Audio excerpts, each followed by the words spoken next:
Greetings, I am Nero and welcome to Game Summary.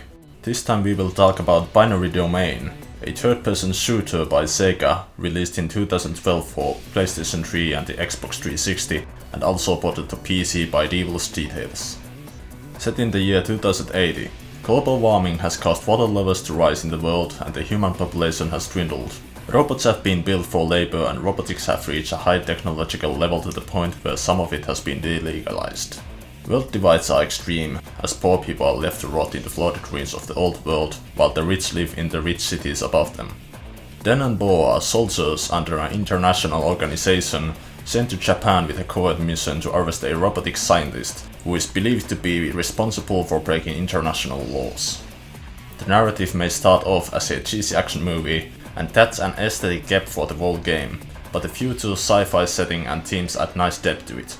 It also has its share of surprising twists towards the end. There's also a gameplay mechanic that can affect the ending you get. The way the characters joke and bicker with each other is also entertaining. It's nice to see them get along better as the story progresses. The chemistry is well implemented and it's hard to not like the characters, even though they're not anything special as far as writing goes. What can I say? I like to make an entrance. So, you must be Charlie. It's Commander Charles Gregory to you, thanks. British Division. Yeah, XMI6, right?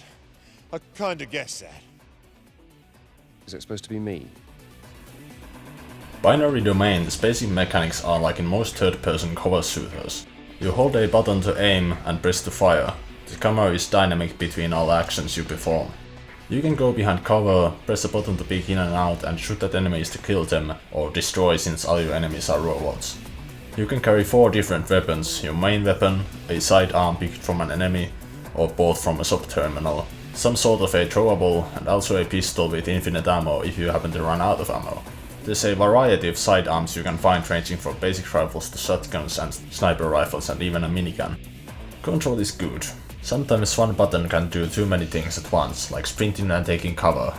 Sometimes you might try to sprint past a cover, but if you get a bit too close, Dan will go behind the cover instead of running past it. The game also has this weird issue with having 2 buttons for climbing. Sometimes it's the action button you use for cover, but sometimes it's the button you use to operate machinery or pick up items. It all still works decently and doesn't really bother you too much if you work around it. Gunplay works fine. There should be enough sensitivity settings to make aiming comfortable for you, but there are some complaints on the PC about being unable to set the sensitivity separately for vertical and horizontal aiming. Despite sounding very basic, there are some unique elements to this game that make it shine among cover shooters. First, the AI is pretty good. You can give them commands and they follow them without any issues.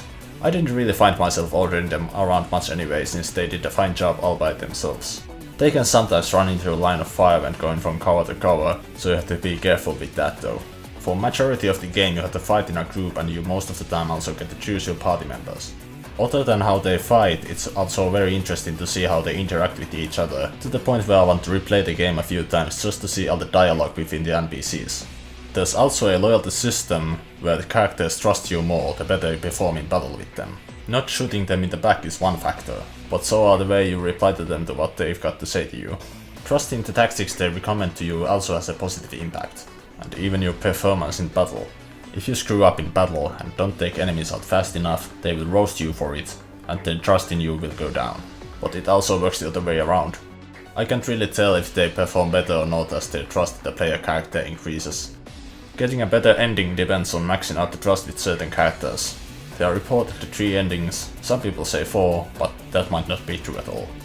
Destroying different parts of the enemies has different results. You can destroy an enemy robot's legs to make it stop moving, or destroy their arms so they can't shoot, or shoot their head so that they lose sight of you and shoot their ally robots instead. Enemies can be threatening and it's ideal to take cover, advance carefully and make use of the tactical choice of destroying specific parts. These elements, along with running out of ammo quite easily, encourage aiming well and carefully. The game also has a microphone feature that allows you to speak to a microphone to issue commands to your group. The basic commands in battle are recognized sometimes, sometimes not. Some of the comments you get to say when teammates talk to you are weird. The text bounce replies like "god damn" or such, but generally it only recognizes you if you say no or yeah. Or maybe it's just my poor pronunciation. Sometimes when I say yes, the game recognizes it as no, and other mistakes like that. go in the world, you always find the poor driven out and marginalized. What? It's hardly an outspoken view. Just look around you. There's injustice everywhere. Robots are free to go about as they please, while people starve down in the slums. But when they try to do something about it, they get labeled as terrorists. Hardly fair. You say that, but you can't deny there's something wrong with how the world works these days. Still, with the planet half flooded like it is, I guess there isn't much time for kindness. After trying it for a few hours, I just decided to ditch the microphone and use buttons instead, since all of the comments are preset anyway. It's very good that they at least realized that people might not have headphones or that the voice recognition system doesn't work well. If you spot something in the mic that the game doesn't recognize, the NPCs reply something back in assumptions. I had a good laugh at the moment where I said something out loud about an NPC being in the way and they reply, "Are you talking to me?" like I was picking a fight with them. As I said earlier, you have to be careful when fighting. The game can have some decent challenge depending on who you are, but since you don't have a life bar, it's pretty easy to just regenerate your bloody screen out of the way behind the cover and continue shooting. If you or an ally falls, you enter one of those usual faded screen moments where you can fire with a pistol, until you or an ally get you up with a medkit, which are limited to 3 per team member at once. I guess the reason I found the game challenging at all was that I don't like slowing down gameplay by regenerating health, so even if I get hit a lot, I'll just keep fighting. You might not even need to use a medpack if you're good enough, but bigger mistakes will probably end up costing you a medpack. The game can be pretty generous with them. I personally found plenty of need for them, but people who can root enemies better and avoid being surrounded might not. It would have been a better idea to use basic life bars in a game like this if they had to implement the medpack system. You wouldn't be able to cheese it, and it would make resource management more meaningful and force you on the offensive. For some reason, in the last 2 hours of the game or so, I found myself running gunning against normal enemies since most of them in the late game were much easier to deal with than earlier. Not progressing difficulty towards the end is probably my biggest gripe with the game. The boss battles did get harder towards the end, so that's a good thing at least. Speaking of boss battles, there's plenty of them, and in this case they are always big robots. Their designs are not that imaginative, but they're fun and showy fights. A downside in these fights would be that your allies point out their weak points and you don't get to figure them out yourself. They can get pretty attacky on higher difficulties due to health and damage increases. Artificial difficulty, so to speak. There are some special traverse moments in the game, like swimming in water or sliding down a slope or driving a vehicle. They add a little variety to gameplay, but nothing too major. There's also some quick time events for a few cinematic moments, but don't expect to get drowned in them. Most of these different gameplay elements are not seen more than once. They can be pretty awesome with the action movie aesthetic the game has. You can also upgrade your and your allies' main weapons. They add a little sense of progress, I suppose. There will be a notable increase in the attributes of your weapon later in the game. It doesn't really involve much tactical thinking and you mostly put points in whatever area feels lacking at the time. There's even upgrade items that increase your trust gain with your allies, which will be useful at least if you are going for better endings. This game has an online mode, but I have no idea if it's even functional at this point, since I played this on the Xbox 360 and have no active subscription for the online play. It's limited to 10 players and I assume it works about the same as offline gameplay, but with people. It comes with 5 player classes and 6 playable game modes. I do recommend you get this game for the single player mode first and foremost and check out online if it sounds interesting. Sorry to not be much help on that part, if you're looking for information on the online mode. It also supports 4-player co-op in online mode, but no co-op at all in offline mode. I find that pretty disappointing. A lot of games take that route these days. What happened to good old sofa co-op? The game looks clear. That's the most important thing in the graphics of a shooter. You can tell your allies, enemies and environment apart easily.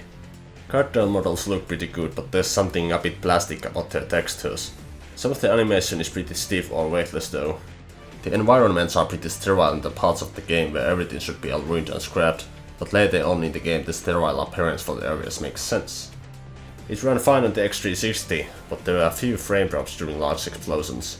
But during those explosions the threat is already over, so it's not really a gameplay hazard.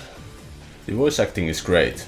Everyone's voice stands out and the conversations are pleasant to follow. Japanese people speak Japanese when talking among themselves and there's overall a good integrity and consistency of the language and accents used. Sergeant Roy Botan, ditto. So, I'm to babysit you two then, yeah? Think you can stay out of trouble in future?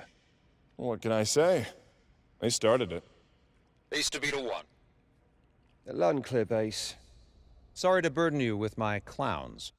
No disrespect intended, sir, but you Yanks do tend to make a lot of noise. Know what I mean? Not all of us, Gregory. Just those two.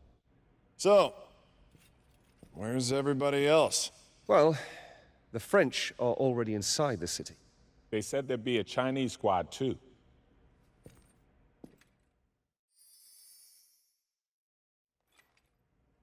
File photo doesn't do her justice. She looks familiar. Reminds me of an actress or someone.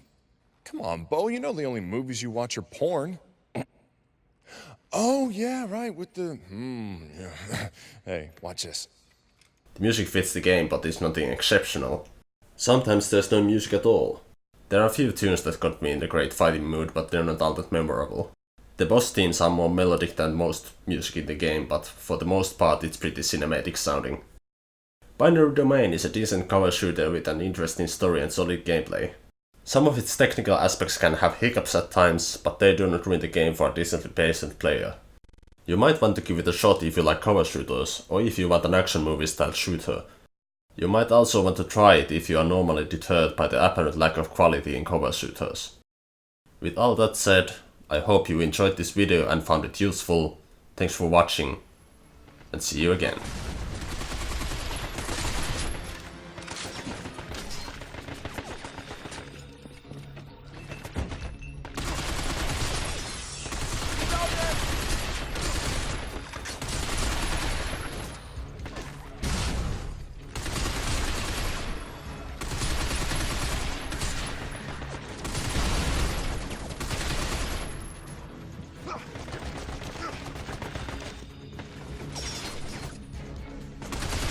Shit! There's a sniper! Take cover!